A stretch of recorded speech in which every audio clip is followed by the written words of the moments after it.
to Griffon Update Sports, a student-produced show all about Missouri Western athletics. We've got it all every week.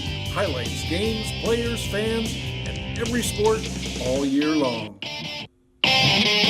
Welcome to Griffon Update Sports. I'm your host, Bailey Ketchum. And I'm Jake Michael. Fall sports are coming to an end and winter sports are starting up. Today, we have an in-depth interview with football, a look at our rivalry with Northwest, a conversation with volleyball, and a look at men's basketball weekend. We'll also have our fan trivia and our sports roundtable. This week, we're discussing the start of our men and women's basketball seasons. I am so excited for these teams. The men had their opening games this weekend, and Bailey was there to cover them. Sundance Wicks and the men's basketball team started out their year with a close loss against Tarleton State in the Small College Basketball Hall of Fame Classic at the Civic Arena. It's easy to tell that this is a completely different team than the previous year. The team held Tarleton close, having the game tied 8 times with 3 lead changes. Coach Wicks talks about how strong Tarleton is and his game thoughts. It wasn't as sharp as we wanted it to be at the end with the execution of the final play of the game, but that's something that it's a first game of the year, and we tasted it. And so for us, it's telling these guys to keep their head up and understand where we're at. I mean, it's day 69, 70 of our program, and we competed on a stage with a team that as a coach has been there for 17 years, program and culture established. And what we tell our guys going into this whole thing was, these are the teams that we're trying to become. This is the elite of the elite. Fouling and free throws hurt the team in the first half. They're going to call the game tight, and we let them have 20 we were 20 and 24 from the free throw line in the first half, and we just let them have a free throw contest. It was Knights of Columbus free throw shooting contest out there in the first half, and they won it. You know, I won it in 8th grade back at the Campbell County Rec Center. I went 21 and 25, and I won a turkey. All right, if they went 20 and 24, they get one more, they win a turkey. It's nice. I mean, that's what it was. Senior Levon Hightower had a team high of 26 points and even ended up being named to the all-tournament team at the end of the weekend. All my team and all thanks to my teammates. It felt good, honestly, though, but could have won it, but it felt good to finally play against us. The Griffons moved on quickly from this loss as they shocked Fairmont State, the national tournament runner-up in 2017, in the next game to get their first win 80-73 and end the weekend 1-1. This is Bailey Ketchum from Griffon Update Sports. Wow, they faced some tough teams this weekend. I heard the Bearcats were at the Civic as well. Oh yeah, I didn't take the time to watch them though. Speaking of our rivals, reporter Bo Baker got the lowdown from our sports teams on why the rivalry with the Bearcats is so intense.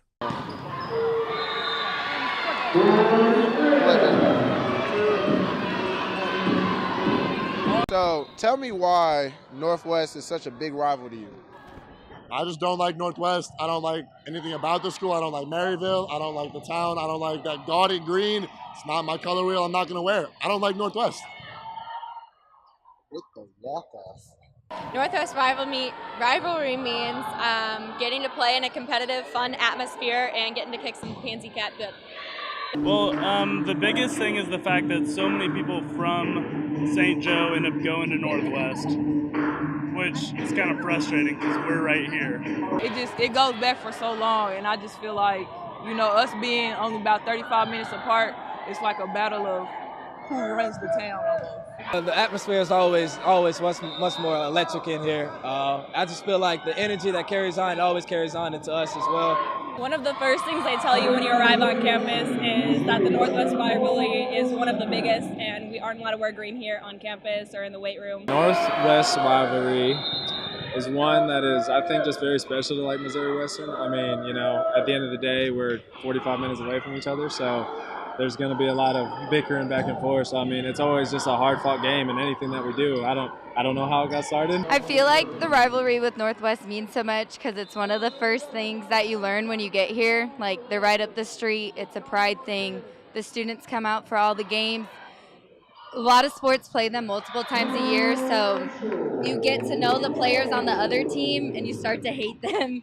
I agree. I hate that green as well. And I know football especially hates it too. Hey, have you ever met Tyler Bash from the football team? No, I haven't. Well, he's got quite the interesting story about his time here at Western. I was able to talk to him about it. Tyler Bash is a kicker here at Missouri Western. He's in his final season with the Griffs, but at this time last year, these were his same thoughts. But then in the spring, he was awarded another year of eligibility to play the game that he loves. When I first got here, I was told I had to sit out for the first season because I was ineligible. Played the next season and tore my groin in the second game, so I was out for the rest of the season, medical redshirted. Went through all that, and then I came back last season, played, started, and got a call after that was over that I had another season left and came back again. This time last year I was done. I mean, football was over. I had 2 games left, and we weren't going to a bowl game. Playoff shot was over. So it was just kind of college career was over, ready to start my life, and it wasn't probably a month later after the season was over that I got the call from Coach Willie that had let me know, hey, you have another season if you want it, go ahead and come back. It was so unexpected to Bash that he was able to play another season that he planned on getting surgery. I was told I had to have hip surgery in between getting the call from Willie and the season being over because I'd played majority of last season with a torn labrum. And so we scheduled the surgery for January 23rd. Went to the surgery, all that fun stuff, and came back, recovered. Bash was beyond surprised when he got the call from Coach Williamson. I'll never forget it, actually. I was sitting at break at Hy-Vee at work with the holder, Mike Powell, from last year.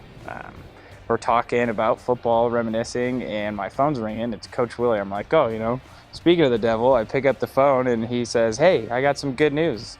It's okay, shoot. And he tells me, hey, you have another season, you want to play? I said, joke's on me, right? April Fool's, whatever. He goes, no, I don't know how it works either, but you for sure have another year if you want it. We got 2 games left. We went out, we go to a bowl game, and that's the mindset we're going into all of it with was, let's play another game. I can't wait to see what Bash and the rest of the football team do this season. This is Bailey Ketchum for Griffon Update Sports. Wow, didn't that look good? That's awesome to hear that he's still able to play. I agree. Did you hear about volleyball's good news? Yeah, they made it to the conference tournament. Reporter Dawson Whitman talked to the seniors on the team about their season winding down. As the season nears its end for Griffon's volleyball, there are a few players whose careers at Western are finished forever. 3 seniors, Shelby Taylor, Audrey Kime, and Rachel Loesch, are in their final season at Western. All 3 are sad to see it go, but say they will remember it forever. I can't even explain it, honestly.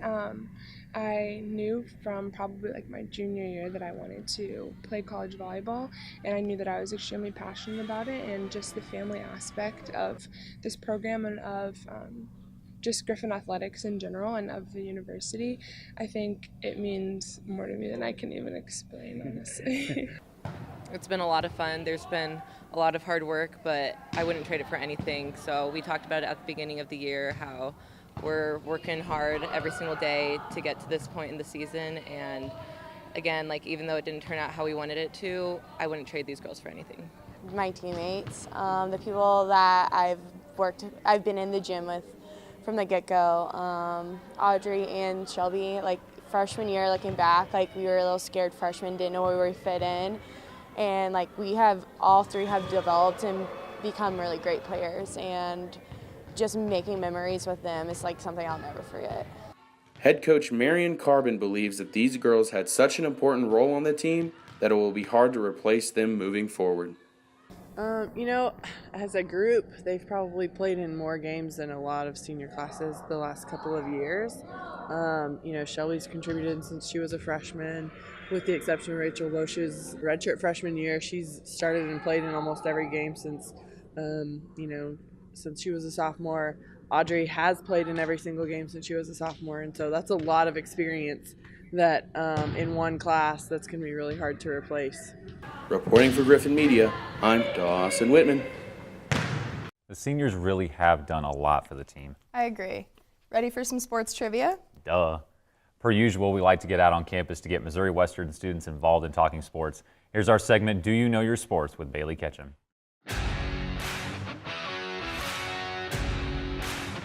Today we are doing Guess That Player trivia. Can you tell me who this is? Kellen Richards from the baseball team. You're right. Can you tell me who this is? That's Cassidy Mankey from the Griffon soccer team. Can you tell me who this is? Malia Richardson. What sports do you play? Basketball. Can you tell me who this is? I believe it is Levon Hightower, number 4 on the basketball team. I feel that he is the best player on the team, and I'm excited to see what the team does this year. I know this is going to be difficult for you, but can you tell me who this is? I don't think I've ever seen her in my life, honestly. Really? Is she an athlete here? Yeah, she is. What team is she on? Spiking balls, you know, stuff like that. No, I've never seen her in my life. Shelby Taylor. Oh, I think that sounds familiar. That name sounds a little familiar. I hope so. Can you tell me who this is? Dom Marino. What sport does he play? Soccer. No, not exactly. You want to guess again? We on the lacrosse team. We don't have a lacrosse team. Ooh, I'm guessing the point guard. Getting closer, but not really. Can you tell me who's in this photo? I think that's Patrick McCarthy, isn't it? Hey. Oh, there you That's go. me. Athletic trainer. Nope. He's an athlete. Athlete. Athlete. I already said back. He the center. Nope. Small forward. I'm gonna give you this. He's quarterback. Quarterback. Rugby. All right, football. Football. There yeah, we go. football. There we go. I think I knew most of those athletes. I would hope so. We'll have more sports talk in our roundtable after this break.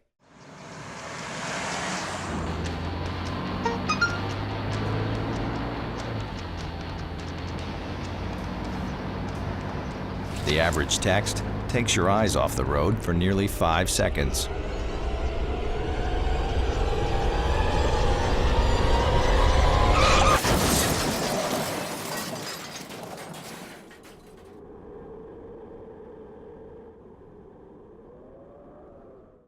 Welcome back. Jake and I are here along with reporter and basketball player Bo Baker to talk about the start of basketball season. Okay, Bo, we're going to talk about women's first. Jake, what are your thoughts? Well, they're back, and they're better, and they're not injury-riddled, so let's be happy about that. Coach Ed's got them in the right mindset, the right state of mind, that they can compete with anybody. And, you know, they went ahead and they went and played the Zoo. Now, that's a game that odds are stacked against you. You're not going to win that game because, you just don't have the size, don't have the same amount of talent. That's okay because you play those games because then every opponent after that just doesn't seem as tough. So, you got the confidence instilled in them. After the game, he emphasized, the rebounding and how, they've got good enough size and they're tough enough that they can compete with anybody on the boards. Guard play is going to be a huge factor. They've got great guard play. My girl Jill Rumpf, I know she's a freshman, doesn't play a whole lot right now, but mid-buck alum, I got to support her. But that team's going to be they're going to be very solid now that they're healthy. Oh yeah, most definitely a team. This team is a great team. They're one of the most hardworking programs throughout all of Missouri Western, in my opinion. And their size is going to be a force to be reckoned with in the MIAA for sure. And Coach Ed definitely has them on the right track with everything that they've been doing. And if they stay healthy, they're going to be just as good as they were at the beginning of last season before the injury started occurring. So I'm just looking forward to seeing these women get on the court. Yeah, I totally agree with you guys. Like you said, they're very hardworking. Last year they struggled, but they never quit. Like those games where they only had 4 people playing at a time, they recruited a ex-soccer player to play with them. Like they never quit last year. And coming in with, they have all their returners and have even more added to make it. They have a lot of depth, and that's awesome to see. But they can't. Injuries they need to stay away from that, and then they'll be a solid team and they'll make quite a run through the MIAA, because we know the MIAA is a very hard conference, but I think that they can be one of the highest teams ranked in the MIAA. I'm really excited to see Malia Richardson. She's the only girl on the team that's been there all 4 years. She's been a leader all 4 years. Last year she really had to bring the team and put them on her shoulders, and I think this year she's just can continue to do that. Mm-hmm. Yeah, she's got to be more of the just keeping that do-it-all player that she's always been. That's a great way to lead, is to lead by that example. Even though she's not like the most vocal leader, but just through her play, that's how she's going to be a great leader. And I think Coach Ed's got the right idea, giving her the keys. And Mel definitely is a leader, but her biggest thing is some of the stuff that she does off the court. Some of the stuff that we don't get to see, like that'll happen in the locker room or in the weight room and stuff like that. The way that she pushes her teammates is an outstanding thing, and they need some other people to step up as well. It can't just be Malia, but Malia does a great job of it. So she's going to continue to do that and influence some of the younger people to step up to be leaders and have the older kids do the same thing as well. Yeah, and I think some of those leaders that are going to step up is Sarah Ledbetter, returner. She got to play a lot last year, dealt a little bit with injury. KT and Simone Walker, we didn't see them play last year because they were out. Simone was out for the whole season. KT was out for most of it. So I'm really excited to see what they do. I know that they're going to be very strong leaders just because they are the older ones on the team, and they've all had a year at least to be within the program, not always playing.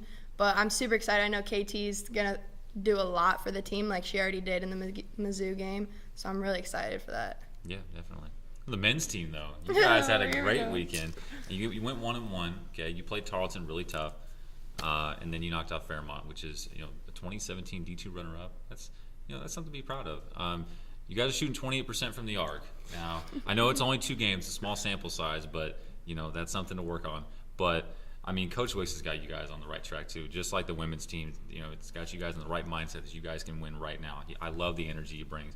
He's definitely a drawing factor that's going to bring me to games. I didn't go to a lot of games last year, but I'm going to go now because, well, for you of course, and because of Coach Wicks.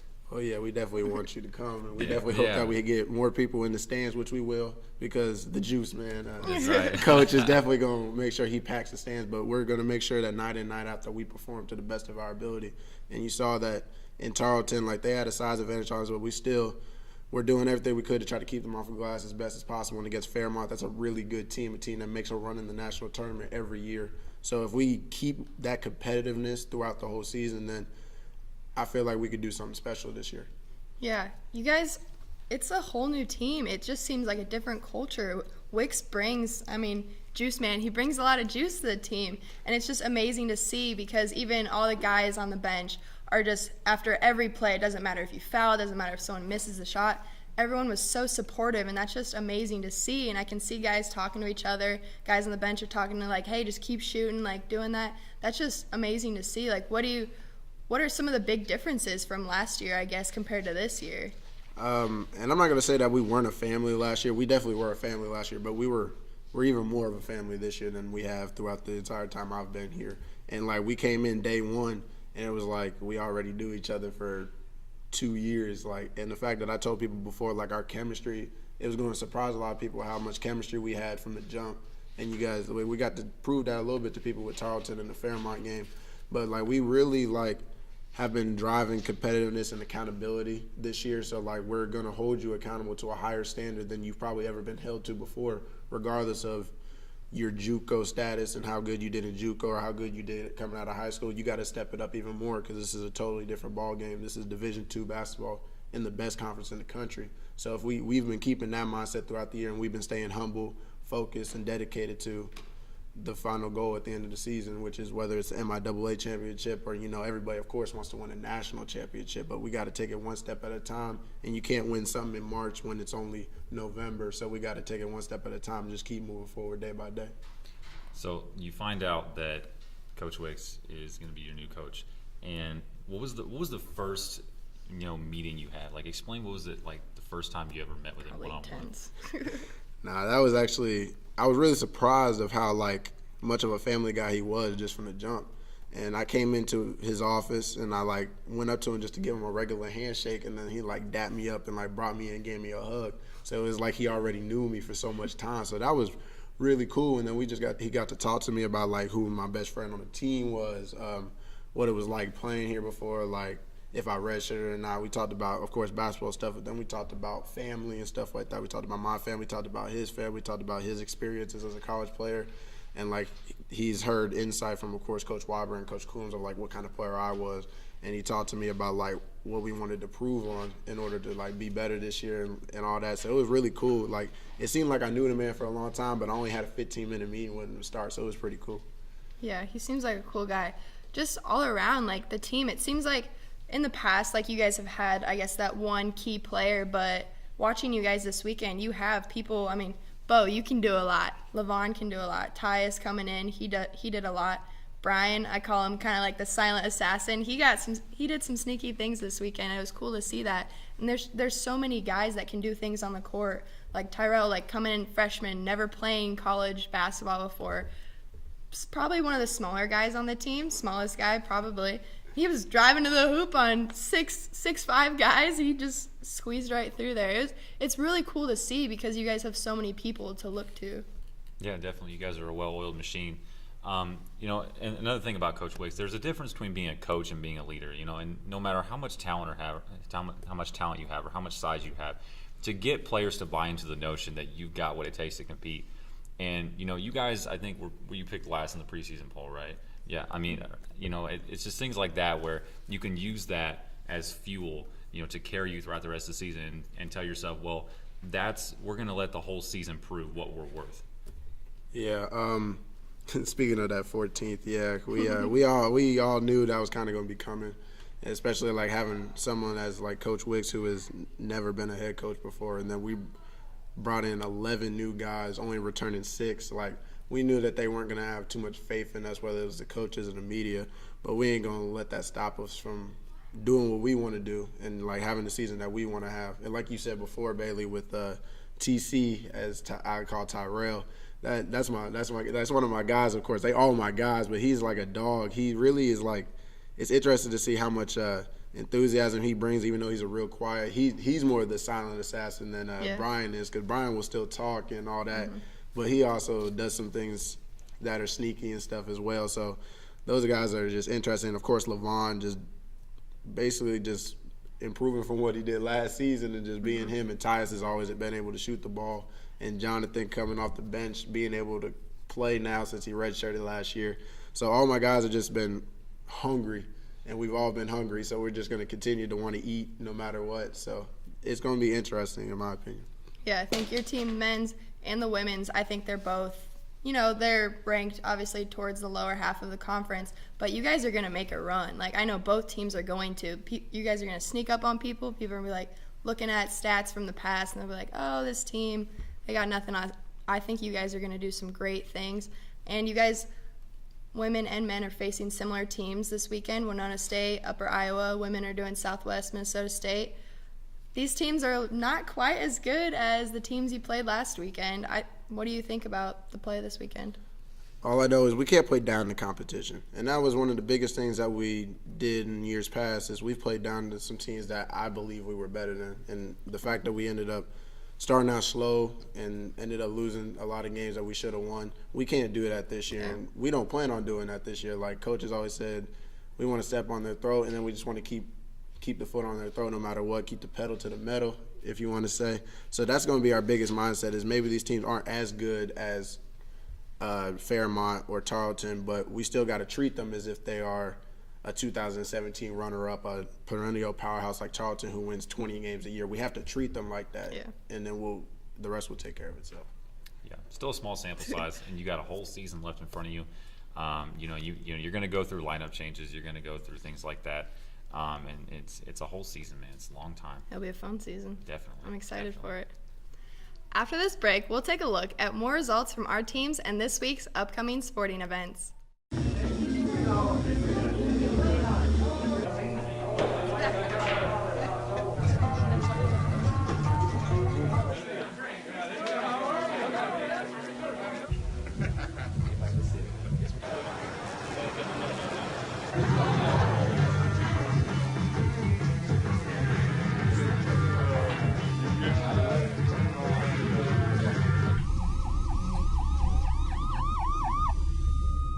Welcome back. Before we end the show, we want to give you more updates about what's going on with all Missouri Western sports. Football took down Kearney 25-17 on Saturday. Volleyball lost against Kearney but won against Fort Hays. And cross country competed in the MIAA championships at Emporia. The women placed 8th and the men placed 11th. For the upcoming schedule, football is home against Lindenwood on Saturday for Senior Day. Women's basketball goes to Hays on Friday to play Upper Iowa and Southwest Minnesota State on Saturday. And men's basketball is at the St. Joe Civic Arena Friday against Winona State and Upper Iowa Saturday. That's all we have for you today. For more information on Griffon Athletics, check out gogriffons.com. Also, check out Bailey's Sports Report on Griffon Update next week. We've got you covered every week. From all of us here at Griffon Update Sports, thank you for watching.